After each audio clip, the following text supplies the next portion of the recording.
We've grown the company to have 7 products, 7 different product lines with a presence in 9 different countries. Get ready for insightful conversations, bold strategies, and a glimpse into the future of Viksit Bharat. From critical innovations in products to sustainable solutions.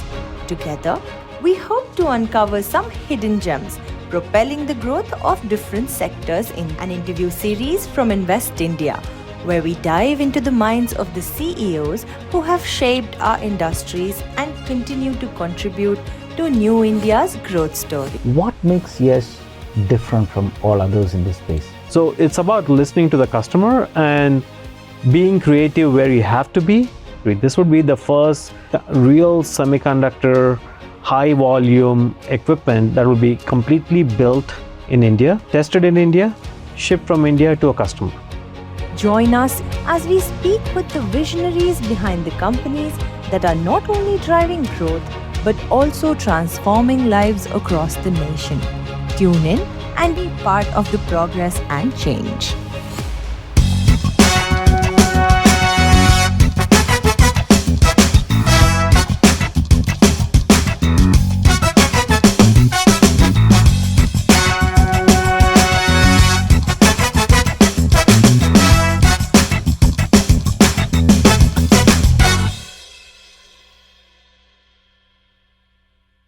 Hello and welcome.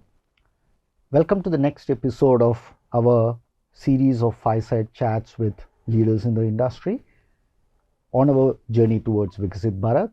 We today have Ramakanth, who is the chairman and CEO of Yield Engineering Systems. Let's go have the chat with him. Thanks Hi, for having Ramakanth. me. Thank you. Thanks for having me here. Welcome to the show. Thank you. Let me start off by asking basic questions, Ramakanth. Yield. What is Yield and what is Yield Engineering Systems? Yield Engineering Systems is a semiconductor equipment company. We're commonly referred to as YES or YES, whichever is easy for you to use today. YES is a 45-year-old company. It's not a new company. We started in 1980 in Fremont, Bay Area, in the San Francisco Bay Area. Since then, we've expanded to really focus on applications or equipment applications in semiconductor manufacturing, especially as it relates to advanced packaging, power semiconductors, life sciences. And over the last 5 years, we've really, as the advanced packaging has evolved, our solutions in materials enhancement and surface modifications have really been some of the key technologies that have enabled the new products to come to market. So we really are an equipment company that really focuses on materials modification and surface enhancement. Excellent. Good to hear that. Yeah. So you are one of the key players in the semiconductor industry. Let us just step back and understand this. Semiconductor is an attractive field in the market at this point of time, and one of the key components is the equipments that make these. Yeah. Can you talk us through the history of YES, 45 years, how you have grown through this period? So YES was founded by somebody who left AMD at that time in 1980. His name was Bill Moffat. He ran the company until 2017. In 2017, a group of technologists funded by a single family office acquired the company. And since then, what was a smaller operation, single factory in one location in Bay Area, we've grown the company to have 7 products, 7 different product lines with a presence in 9 different countries. Top 3 of the 5 spenders in semiconductor equipment industry as our customers. Semiconductor, let's say fab and advanced packaging space as our customers. And we really focus on 2 areas of processing. One is thermal processing, where we have multiple modalities of heating and cooling wafers and substrates and things like that. And then in wet processing, where we do either etching, cleaning, or electrolysis deposition of metals that are a key part of enabling this advanced packaging inflections. So we really focus on those applications, thermal and what I would say wet chemistry based applications. Excellent. So you make equipments which which helps in the manufacture of the overall semiconductor process. And you mentioned packaging.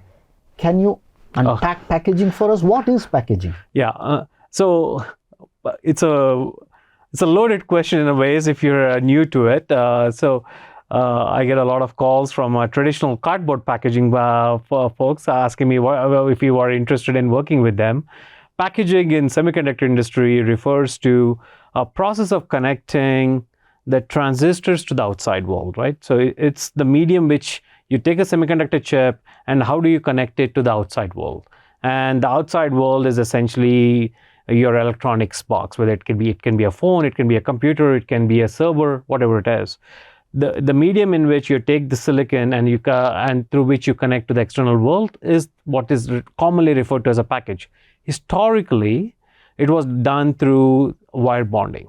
So you would take a copper or a gold wire, you have these leads that come off the interconnects from the transistor, you connect it to the lead frame, lead frame then gets placed on a PCB, the PCB then is boxed into some sort of a casing, that casing becomes essentially your device, a phone or whatever else, right? That's historically, say even until 20 years ago, that was what was commonly referred to as packaging.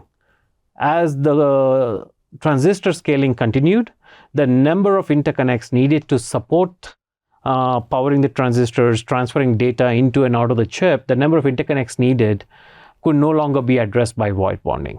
So because wire bonding is limited in the amount, the thinness of wire that you can get in use.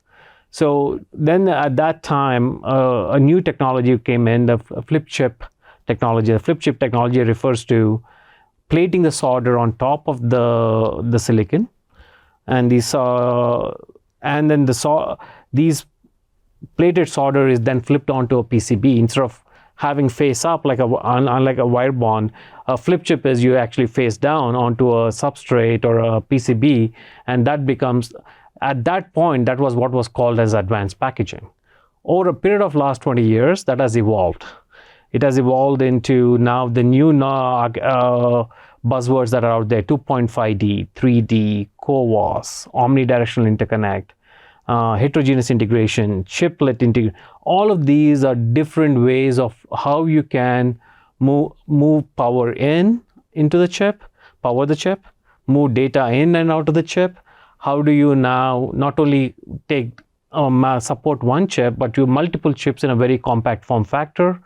A combination of chips, whether it be a power chip, a interconnect chip, a networking chip, a GPU, and a memory cube, all of these get now packaged or compacted into a very compact space, and you have to deliver the power, transfer the data in and out, and do it very power efficiently. So this is now what is now commonly referred to as system scaling, right? You're getting more and more out of systems, performance out of systems, and that is all enabled by this advanced packaging technologies that have evolved over the last 20 years.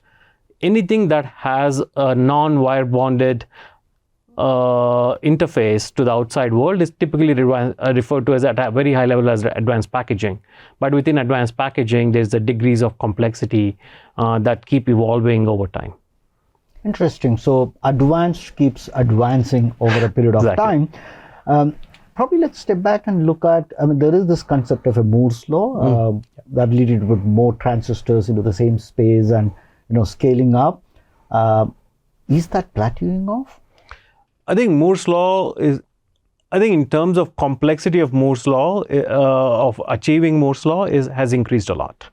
If you look at the latest 3 nanometer, 2 nanometer, or 1 nanometer, 1.8 nanometer generation of transistors, the number of process steps required to achieve those dimensions have increased exponentially. The cost of doing it has increased exponentially. The complexity has caused a lot of both the technology issues, inherent technology issues, right? Can you dissipate enough heat in a given area? There are fundamental issues like that. Do you have the right materials to move the current in and out or across the gate? Those issues exist. Beyond that is just the manufacturability of these things, right? So as you get more complex, the yields fall off. And in semiconductor industry, yields are a different way of referring to cost and price, because the lower your yield, the higher the price the customer pays. So the customers' compute requirements haven't changed, continue to grow exponentially. The only way to now achieve that compute performance at a cost point that is still affordable is through now a system level scaling.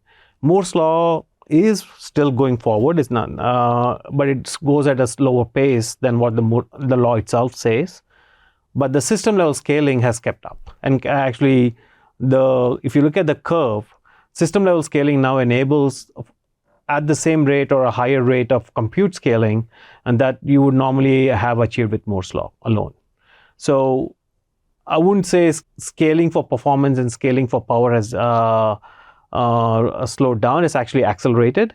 But on a transistor scaling standpoint, that has slowed down. And advanced packaging is one of the ways you can really achieve the performance scaling, compute scaling, without necessarily being held hostage to the cost structure of a Moore's law scaling. Excellent. So, the concept of packaging more transistors is changing to actually putting more components onto the substrate and bringing the system overall in together. In the advanced packaging world, what are the new technologies? What is changing at a substrate level, interconnects level, allowing high speed data transfer between different parts within or chiplets? Can you take us through what are the new advancements happening there? Definitely. So what's happening is what I would call the collapsing of the interconnect hierarchy. So if you were to take a traditional electronic system today, you have a PCB. A PCB to a interconnect is at a millimeter scale or slightly less than a millimeter scale of interconnects, whether it be bumps or traces and things like that, right? You probably get down to 100 microns, 50 microns. And you get into the IC substrate. Those start in the 20s, probably going down to a 5 micron type of a feature size. Then you get into the interposer technologies, which are roughly anywhere from interposer. Interposer, that's a good question. In a traditional architecture, interposer doesn't exist. You have a substrate, then you get to the silicon, and if it's just a single silicon, you just pass power and the data back and forth. But in these heterogeneously integrated systems, where the silicon sitting next to each other or the memory sitting next to a GPU or a CPU needs to talk to each other, the amount of bandwidth requirements are significantly higher than what can be supported through a substrate-based data transfer. So you have a very highly parallel interfaces, which is one of the high bandwidth memory is a parallel interface to a logic. So you're transferring a lot more data parallelly, and that requires a lot more interconnect density. So silicon interposers are, or the early generation of it, which is also the other name that is used for silicon interposer is 2.5T. You put the silicon and the memory together in a silicon interposer, you put it on a substrate, and then you put a heat sink on the top, take the heat out and things like that. So, and the silicon interposer, substrate, and the PCB. And each of them operate at the transistor is at a nanometer scale.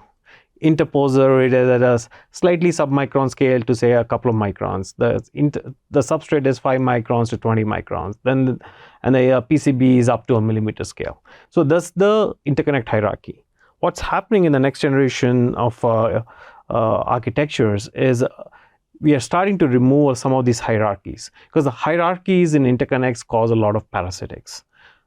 You waste a lot of power, and you drive a lot more power to move the data. So collapsing the hierarchy really helps in power efficient computing, and also improves the signal integrity of moving a lot of data in and out of the chips or in between the chips. the other inflection that's happening is organic materials have a much better parasitics performance, capacitance resist, especially. You're able to get to a lower parasitics using organic materials. So at the interposer level and the substrate level, there's a huge amount of focus on reducing the dielectric constant, the DF, which refers to the losses that you have, dielectric losses that you have through the transmission. And that big change that's happening from inorganic to organic, going to polymers, requires polymers are very hard to deal with from the moisture content, the solvent content that is in them. You have to get all of it out and get to a certain material state that is defined by the Young's modulus, or if you're a mechanical engineer, elongation and things like that. Those are all very important to the reliability of the end product. So YES has really focused on managing the polymeric materials that are in that stack between the substrate all the way to the silicon. So if you look at the CoWoS technology, what there used to be what was called a CoWoS-S was a silicon interposer based technology where all of the interconnect layers were inorganic in nature. The dielectrics were inorganic. When they moved to the new technology called CoWoS-R and L, they're all organic. Now you're getting the parasitic performance, but also means you increase the complexity of handling a different material set that is different than silicon. So that's where a lot of the development is happening, a lot of the opportunity set is, and that's where we focused. That's on the dielectric side. Then on the metal side, copper remains the material of choice for all interconnects. That's there, but the interfaces where the solder, you connect the silicon to the interposer to the substrate, what we call a pitch, which is the space between the interconnects, that's shrinking significantly because your bandwidth requirements have gone up a lot. That requires a new set of technologies that did not exist before, and we focused on that area. And the third part of it is in the substrate side. The substrate core, which was traditionally made what is called a copper-clad laminates. They're very lossy in nature. So there's a movement towards glass, which is a much less lossy substrate or lossy substance material. But the glass requires a significant amount of new automation and processing techniques that were not needed for a CCL. So we made a bet to go and address that.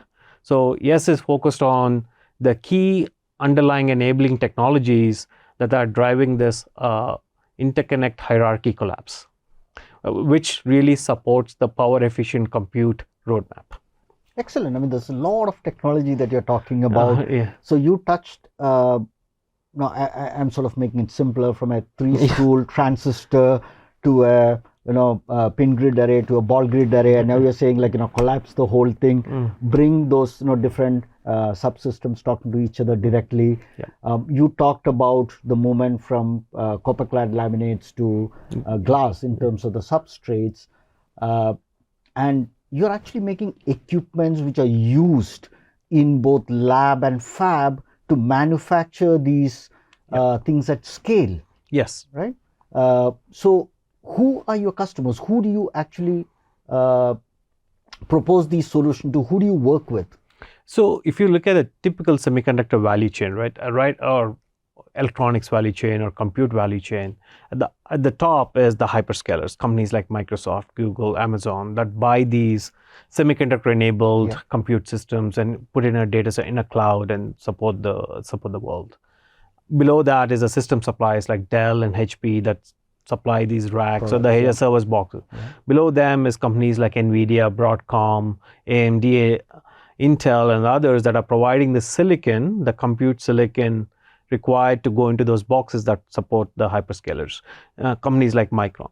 Here is a mix. There are companies like Intel and Micron who have their own fabs that make their own silicon, and sell their own finished product. And you also have the fabless companies like Qualcomm, AMD, and Broadcom that use foundries like TSMC for the silicon front end, use OSATs like Amkor, ASC, SPIL, and others for the packaging side and support that. So you have the fabless and IDMs, you have the foundries, TSMC, ASC, Amkor, and companies like Global Foundries, companies like that.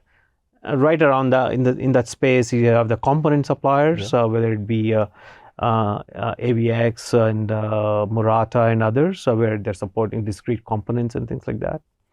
And then below that would be what I would call the equipment companies and material suppliers. Equipment companies like Applied, Lam, YES, Tokyo Electron, KLA, Tencor, and then material suppliers like Entegris, Merck. They supply the materials, we supply the equipment.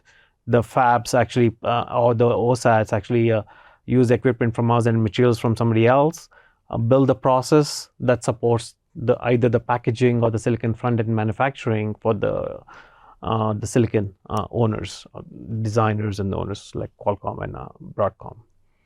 Continuing on with our value chain discussion, companies like ES have subsystem suppliers that are everything from metal frame suppliers, chamber suppliers, electrical box components, control systems. So our suppliers tend to be companies like Siemens, ABB for components and control systems. Companies that supply raw bulk aluminum and steel. That can be anybody that is making bulk aluminum today. We have our contract manufacturers, companies like Benchmark that make subsystems for us. So, and below that, there's a huge amount of traditional industries that support those companies. People who make wires, right, copper wires and things like that. So this industry touches a lot of people as you go down in the value chain. And equipment makers are somewhere in the middle. They are the interface between, let's say, the traditional industry and the advanced semiconductor industry. They bridge that gap. So we deal with a lot of complexity on the industrial side, but we work with very sophisticated fabs that have a very high requirements in terms of what they expect from us. So the amount of the skill set that is in the equipment industry actually is one of the bridging forces that brings the semiconductor economy together. Excellent. So you covered a whole bunch of details on the industry.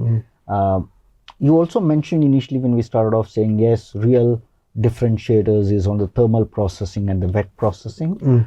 And you're doing things at pretty much atomic scale, getting close to that. What makes YES different from all others in the space? I think what we have focused on, which is the opportunities in advanced packaging is driven by understanding the inflections that are happening with the issues that our customers are now facing or will face in 3 to 5 years as their roadmaps evolve. YES has one of the things we have done well is our team is probably the strongest we have in terms of understanding what is going to happen in the future, and we work very closely with our customers. A lot of the products that we have developed are an answer to what the customer said, hey, we're working on this problem, we can't seem to find the existing solution set doesn't seem to be able to solve it. What can you do about it? We go back within a month, we come back, architect a solution, go back to them and say, this is what we think we can do. In some areas, we were in our what we call a formic acid system, we completely reinvented how solder bumps are reflowed from ground up. In some areas where we have to manage the cleanliness of the edge of the glass substrates, we went and licensed a technology that was used in a different industry, but we saw an opportunity to use that process in semiconductors, and we came and architected a solution for that. In some cases, the customers have come to us and say, we think you have this solution, if you modify it slightly, we think you can solve this problem. We went ahead and did that. So it's about listening to the customer and being creative where you have to be, know what other solutions exist in other industries that you can bring to bear on this particular problem set, and then also understanding and investing in expanding the application base for your current equipment platforms. So you have to do all of them, and that's what Yes does best at a very high level. And that's how we've expanded from 1 product platform to 7 product platforms, and we continue to do so. And big part of it is we depended on India, especially the talent pool in India initially in 3 years ago, to say, look, the only way we can keep doing this is we have to iterate faster. The way to iterate faster was to have a talent pool that is motivated and ambitious and wanting to do things differently. And then we found that coming to India. Excellent. So you're coming to the India journey, but allow me to take one step back. You talked about 7 product lines. So can you explain what those 7 product families are, and then what's your India journey been? Okay. The 7 product families we have are essentially divided in wafers and panels. Panels as in substrates. In the wafer side, we have batch diffusion furnaces where we put 50 wafers in, and we cure either the organic materials or anneal the metals. So this is 2 wafers put together. No, it's just it's actually exposed polymeric materials. Okay. So if you look at a chip, and then each of those polymer layers needs to be cured to get to the right material state. Okay. This is public knowledge. Yeah. And so a diffusion furnace or a furnace is used to do that. And we make those furnaces, and we have a lot of IP around on how to do it, and how do you get the desired material properties at the end of the process. These processes are extremely long, anywhere from 3 hours to 10 hours, depending on the materials that we are working with.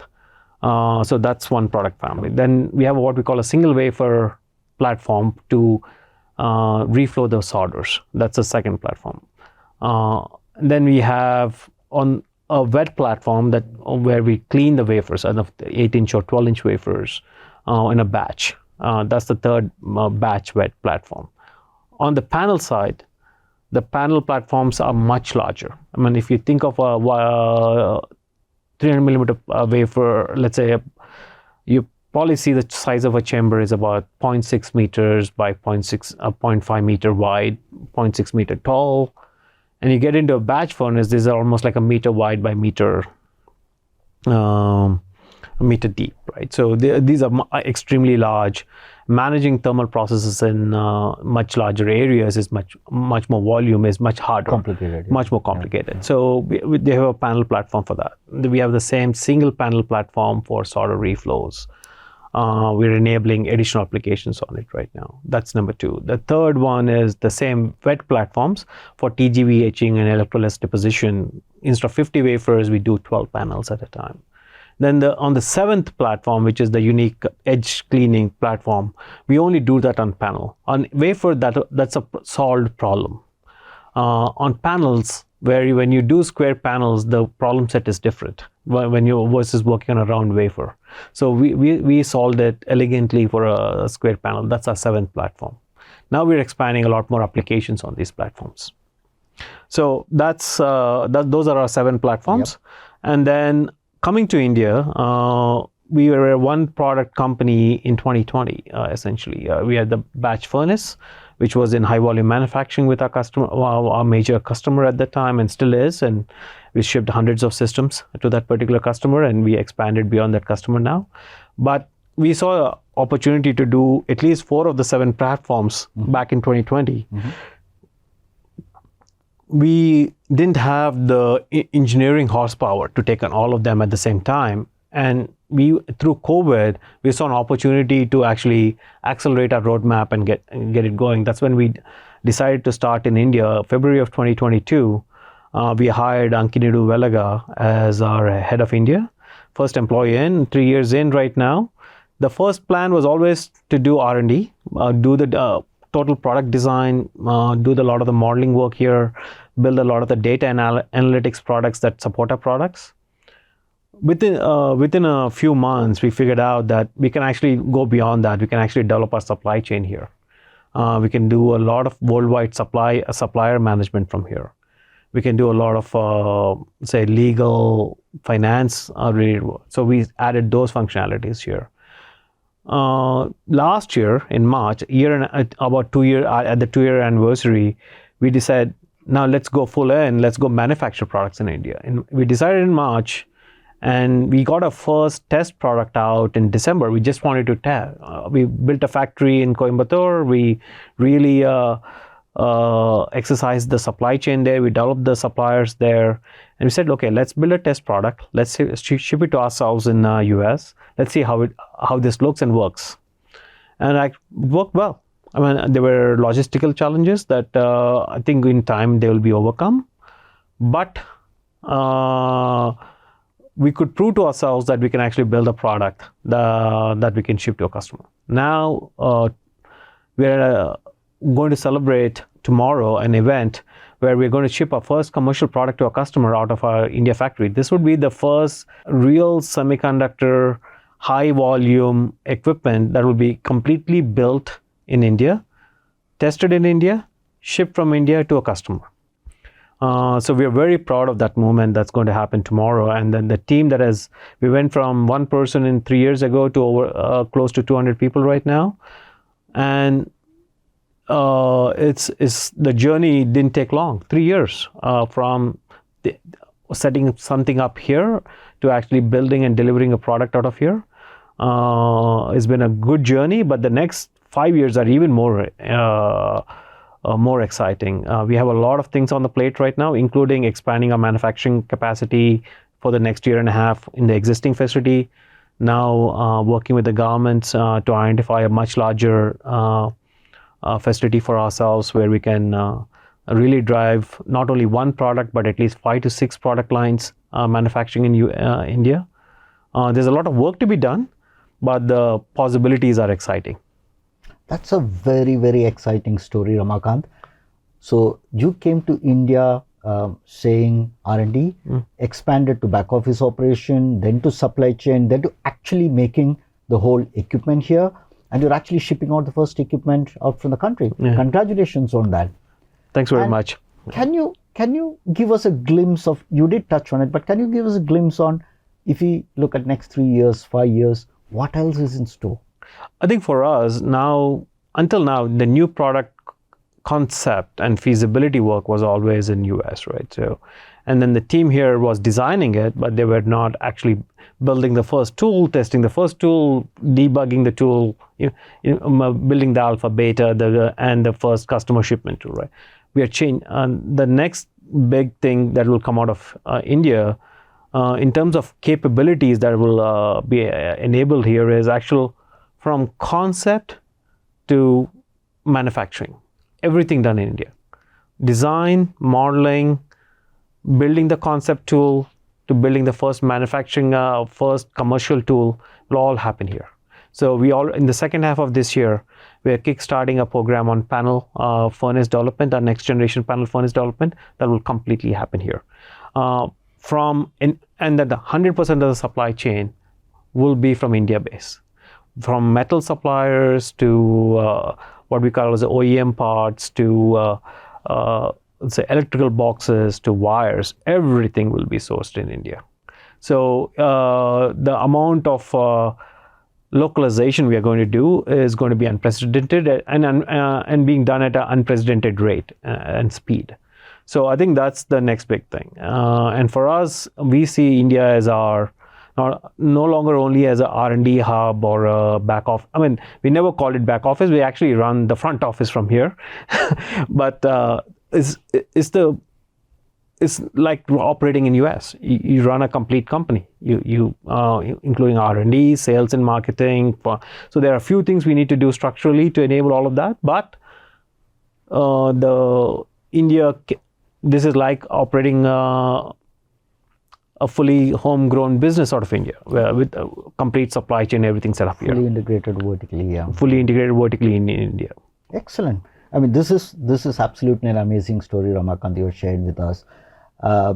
When we look at from India perspective, as we drive our goals towards 2047, we call it Viksit Bharat, electronics, semiconductor manufacturing is absolutely core. In the first phase of that, government really looked at saying, hey, can we bring a fab to India? Can we bring in a bunch of ATMP packaging packaging and operations test. to India.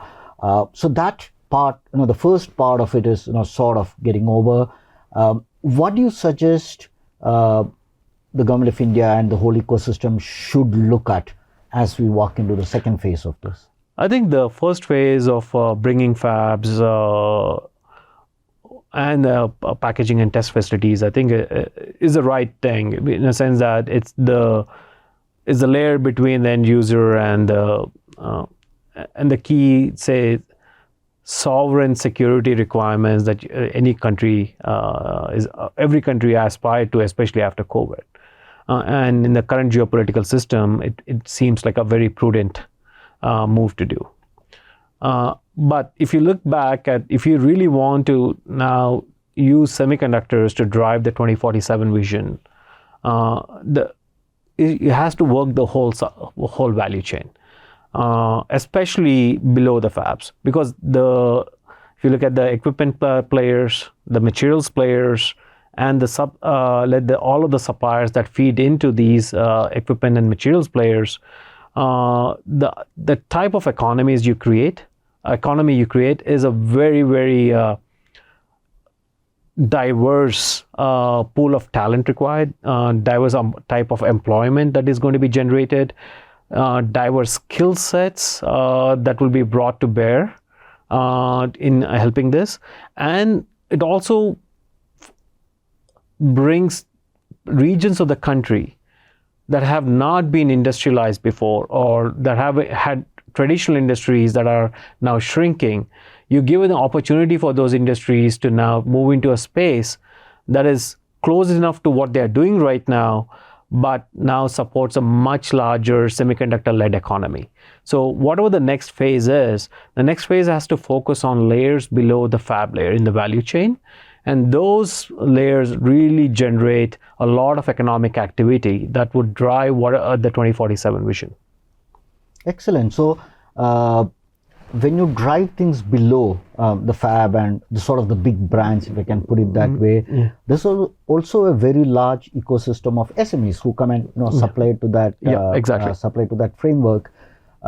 So when you look at factors of production, you look at land, capital, labor, and the technology that comes in.